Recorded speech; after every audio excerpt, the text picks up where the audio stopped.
Kumusta? Samahan niyo akong himayin ang ikapitong kabanata ng Ebanghelyo ni Marcos. Dito, makikilala natin ang isang lingkod na hindi lang basta nakikiramay sa hirap, kundi may kapangyarihan ding magbigay ng tagumpay. Alam nyo, ang kwento niya parang kwento nating mga Pilipino, punong-puno ng pagsubok pero laging may liwanag ng pag-asa. At agad-agad, ito ang tanong na bumubunggad sa atin. Isang tanong na napapanahon pa rin hanggang ngayon. So, ano nga ba talaga ang mas matimbang? Yung mga ritual at tradisyon na sinusunod natin o yung totoong laman ng puso natin? Tara, silipin natin ang sagot. Okay, so ito yung apat na bahagi ng pag-uusapan natin. Una, yung tensyon sa pagitan ng hugas kamay at hugas puso. Pangalawa, alamin natin kung ano ba talaga ang nakakapagpaparumi sa isang tao. Pangatlo, makikita natin ang ganda ng pananampalataya mula sa isang di inaasarang tao. At pang-apat, mararamdaman natin ang kapangyarihan ng habag. Simulan na natin! Sa unang eksena pa lang, may konfrontasyon agad. Dito, magbabanggaan yung dalawang magkaibang mundo. Ang mundo ng mahigpit na tradisyon ng mga lider ng relihiyon at ang turo ni Jesus na laging nakatutok sa puso. Ang nangyari, sinita ng mga Pariseyo yung mga alagad ni Jesus. Ang issue, napakasimple pero napakalaki para sa kanila. Kumakain daw sila nang hindi naguhugas ng kamay ayon sa ritual. Kasi para sa mga lider na to, sagrado yung tradisyon ng mga ninuno. Yung mga gawa-gawang rules na ipinasa sa kanila na hindi naman talaga direktang utos ng Diyos. At dito ngayon nilinaw ni Jesus yung napakalaking pagkakaiba. Sabi niya, yung tradisyon ng tao, nakafocus lang yan sa panlabas na anyo, sa mga actions. Pero yung utos ng Diyos, tumitingin yan sa kalooban, sa kung ano ang nasa puso. Yung isa, gawa-gawa lang ng tao, yung isa galing mismo sa Diyos. At dito, diretsahan na talaga yung sagot ni Jesus gamit pa ang mga salita mula kay Propeta Isaías. Sabi niya, "Paimbabaw, grabe, walang saysay ang pagsamba ninyo," sabi niya, "kasi puro lang yan sa bibig pero yung mga puso ninyo ang layo-layo sa akin." Ang tindi ng mga salitang yan. Tapos, nagbigay pa si Jesus ng isang napakalinaw na example, yung korban. Ito yung tradisyon na pwedeng sabihan ng isang anak na lahat ng yaman niya ay alay sa Diyos. Ang loophole, para hindi na niya kailangan tulungan ang mga magulang niya.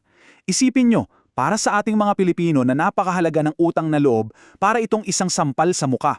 Ginagamit nila ang relihiyon para takasan ng isang napakasagradong responsibilidad. So pagkatapos ng ilantad yung pagkukunwari, hindi pa siya tapos. Itinuro naman ni Jesus kung ano talaga ang totoong source ng karumihan sa isang tao. At pakinggan nyo to kasi yung sagot niya talagang babaguhin ang pananaw nyo. Ito ang pinakasentro ng turo niya. Hindi yung pumapasok sa bibig ang nagpaparumi sa'yo, kundi yung lumalabas mula sa'yo. Bakit? Dahil lahat ng lumalabas sa puso ng gagaling. Alam nyo ba, sa isang pangungusap lang na yan, winasak ni Jesus ang daan-daang taon ng mga batas tungkol sa kung ano ang bawal at pwedeng kainin. Idineklara niyang malinis ang lahat ng pagkain. Grabe yung impact nun. Muli, ang punto niya, hindi ang kinakain mo ang mahalaga, kundi kung ano ang nasa puso mo. At inisa-isa pa niya kung anong mga masasamang bagay ang nanggagaling sa puso. Pakinggan niyo to. Malalaswang isip, pagnanakaw, pagpatay, pangangalunya, kasakiman, pananloloko, inggit, paninirang puri, kayabangan, at kahangalan. Sabi ni Jesus, iyan ang mga tunay na nagpaparumi sa atin sa harap ng Diyos.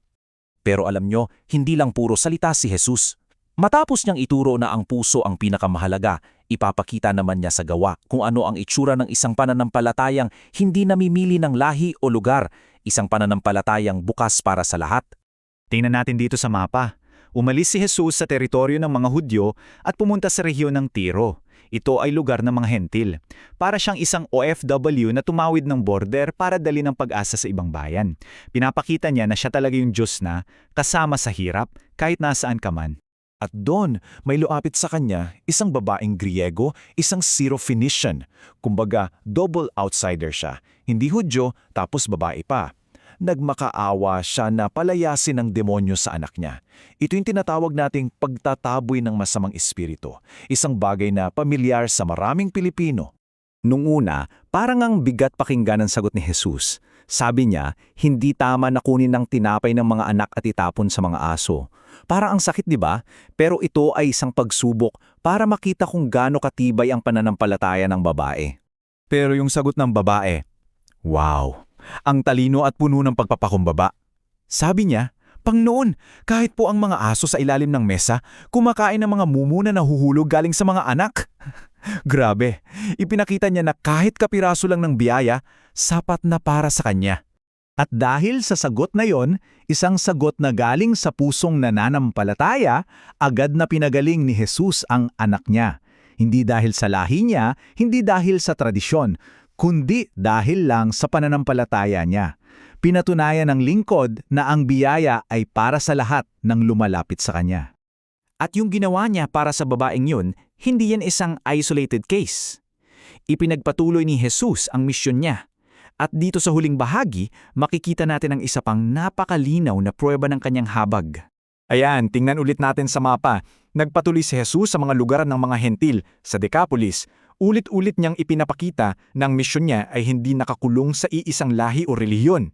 Dito, may dinala naman sa kanya na isang lalaking bingi at hirap na hirok magsalita. Isipin niyo yung kalagayan niya. Parang putol ang connection niya sa mundo sa paligid niya. Inilayo muna siya ni Jesus sa mga tao, tumingala sa langit, at bumigas ng isang salitang Aramaic, Ephphatha.